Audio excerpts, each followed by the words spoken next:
Hello बच्चों, चलिए अपने प्रश्न को पढ़ते हैं। इसमें लिखा है कि एक व्यक्ति जो है वो घूमते स्टूल पर भुजाएं फैलाए बैठा है। यकायक वह भुजाएं जो है सिकोड़ लेता है। तो बताना है बच्चों कि उसका कोणीय वेग घट जाएगा। बच्चों में सही विकल्प का चयन करना है। पहला विकल्प है कि उसका कोणीय वेग घट जाएगा। दूसरा बच्चों, उसका जड़त्व आघूर्ण घट जाएगा। तीसरा बच्चों कि कोणीय वेग नियत रहेगा। फिर बच्चों अगला विकल्प है कि कोणीय संवेग बढ़ जाएगा। तो चलिए बच्चों अपने प्रश्न की मूल अवधारणा देख लेते हैं। बच्चों, कोई भी वस्तु जो है वो इस प्रकार से घूर्णन अक्ष के परितः जो है घूर्णन गति कर रही है बच्चों, और उस वस्तु का द्रव्यमान अगर m है और बच्चों घूर्णन अक्ष से उसकी दूरी r है, तो बच्चों जड़त्व आघूर्ण क्या होता है देख लेते हैं बच्चों। बच्चों जो हमारा जड़त्व आघूर्ण होता है वो बच्चों आई से प्रदर्शित करते हैं। वो होता है बच्चों एम आर का वर्ग, यानी बच्चों वो वस्तु के द्रव्यमान और तथा बच्चों घूर्णन अक्ष से दूरी पर निर्भर करता है जड़त्वाघूर्ण। उसके बाद बच्चों चलिए देख लेते हैं कि कोणीय संवेग क्या होता है बच्चों।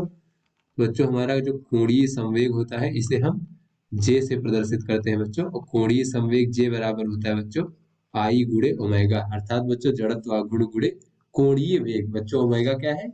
कोणीय वेग। तो बच्चों किसी भी वस्तु पर जो अगर वाह्य बल आघूर्ण न लगता हो बच्चों, वाह्य बल आघूर्ण नहीं लग रहा हो, या फिर ये कहने इसका मान शून्य हो, तब जो है बच्चों हमारा कोणीय संवेग होता है उसका मान नियत रहता है, वो परिवर्तित नहीं होता है। तो चलिए बच्चों अपने प्रश्न को हल करते हैं। बच्चों जैसा कि इस प्रश्न में कहा जा रहा है कि एक व्यक्ति जो है वो घूमते हुए स्टूल पर भुजाएं फैलाए बैठा है, तो यकायक वह अपनी भुजाएं सिकोड़ लेता है।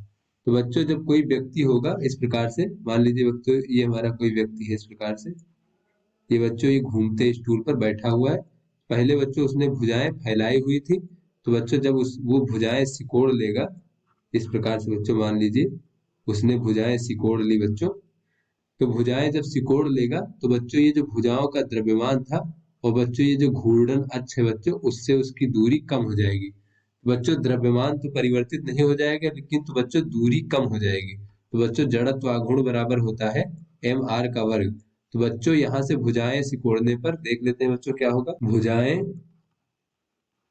सिकोड़ने पर बच्चों द्रव्यमान में तो कोई परिवर्तन नहीं होगा, लेकिन बच्चों जो हमारा भुजाओं का द्रव्यमान था उसके लिए बच्चों ये आर का मान कम हो जाएगा जब वो सिकोड़ लेगा। बच्चों आर क्या होता है? द्रव्यमान का घूर्णन अक्ष से दूरी।